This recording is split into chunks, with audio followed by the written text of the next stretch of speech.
Pemerintah Kota Banjarmasin bersama Badan Amil Zakat Nasional Banjarmasin meresmikan program bedah rumah kadal layak huni di Jalan Teluk Tiram Darat, Banjarmasin Barat, 3 hari Senin 14 Oktober 2024. Selain meresmikan Rutilahu, pemerintah Kota Wan Basnas menyerahkan pula bantuan pendidikan wan modal usaha kepada warga penerima manfaat.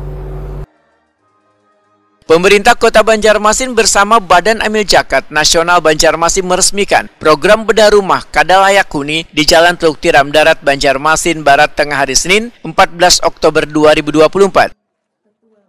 Selain meresmikan Rutilahu, pemerintah Kota Wan Basnas menyerahkan pula bantuan pendidikan wan modal usaha kepada warga penerima manfaat. Wali Kota Banjarmasin Ibnu Sina Wahetakuni Prima TV memedahkan program bedah rumah ini sudah menjadi rutinitas saban tahun baik dari pemerintah kota maupun Basnas Banjarmasin nang saling berkolaborasi mendata rumah warga nang dinilai sudah kadal layak huni.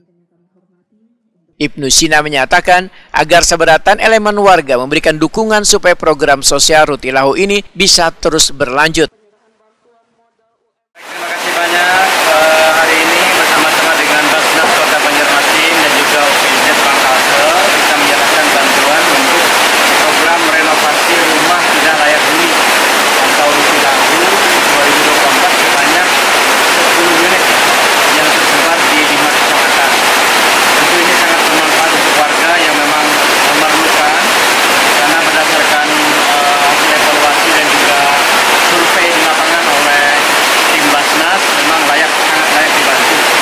Oleh karena itu mohon dukungan semuanya supaya program ini bisa terus berlanjut sehingga bisa semakin banyak rumah tidak layak huni dan program bedah rumah ataupun juga sewa ini untuk bisa semakin kondisinya semakin baik.